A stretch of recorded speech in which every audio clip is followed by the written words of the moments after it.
Mai sanko ne zai yi wa yara kaciya, aka turo mishi yara biyu aka ce musu kaciya, yaran nan cikin farin ciki suka dumfaro mai sanko, ɗayan yana cewa da shi za a fara, ɗayan kuma ya shiru yana karkaɗa kai.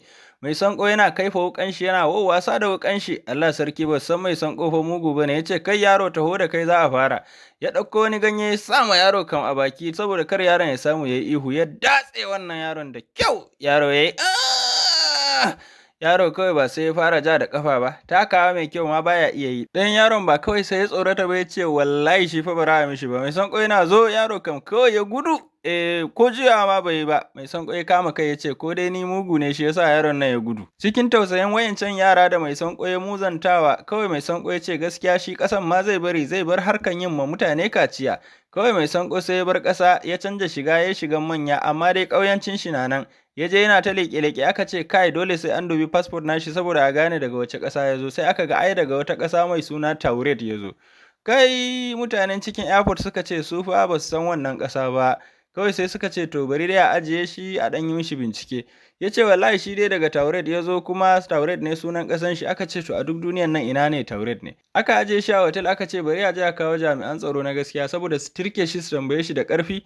Kawai kafin su zo ba sai mai sanko ya gudu ba. Aka zo aka nemi shi sama da ƙasa baya nan, sai aka ce ya ɓace, watakila ma shi aljani ne daga wata duniyan. Haka dai mai sanko ya ba wa mutane tsoro. To bayan ya gudu sai ya haɗu da shi ma wanda ya ba shi tsoro. Wani mutum ya samu, wai mutumin yana ikirarin cewa ya ƙirƙiri motan da take aiki da ruwa a madadin fetur. Ita wannan mota kawai ruwa za ka ɗibo ka cika a tankin wannan mota, in ka cika mata ruwa shi kenan za ta yi ta tafiya. Mai sanko ya ce tab, a duniyan nan ashe gaya ɗan damfara ne. Har ya damfari malaman kimiyya ma, ya je musu bayani ya ce ai ga yadda motan shi take aiki, ashe ƙarya ne, sai da aka ba shi maƙudan kuɗaɗe ya gina irin motocin, kawai sai ya kasa gina ko guda ɗaya. Aka yi da shi, aka ce to ka gina mana motan mana, mun baka kuɗi kuma ka kasa. Ƙarshe dai motan da ya mai aiki da mai fa, mai sanko ne ya zo ta baya yana tura shi, wai motan tana tafiya a hakan kenan. Ita dai motan ba za ta iya tafiya ba sai mai sanko ya tura motan ta baya. Allah sarki, mai sanko ya sha wahala fa wajen tura wannan mota. Amma kuma a haka shi mai sanko baya so a ce ya sha wahala, wai aikin lada yake yi. A cikin aikin ladan nashi ne ya ce zai kula wa wata mata da ɗanta. Wannan matan za ta yi tafiya ne, za ta je ƙasan waje. To da ta je ƙasan waje sai ta bar shi da ɗanta.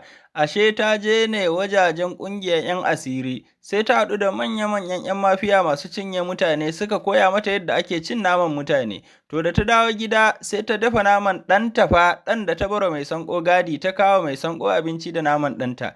Mai sanko ya gani tsabagen son ɗan nan, bai san yaushe ya ɗauki bulala ya zane wannan matan ba. Kuma fa ita ce maman yaron, amma ta soya ɗanta ta kawo mai sanko.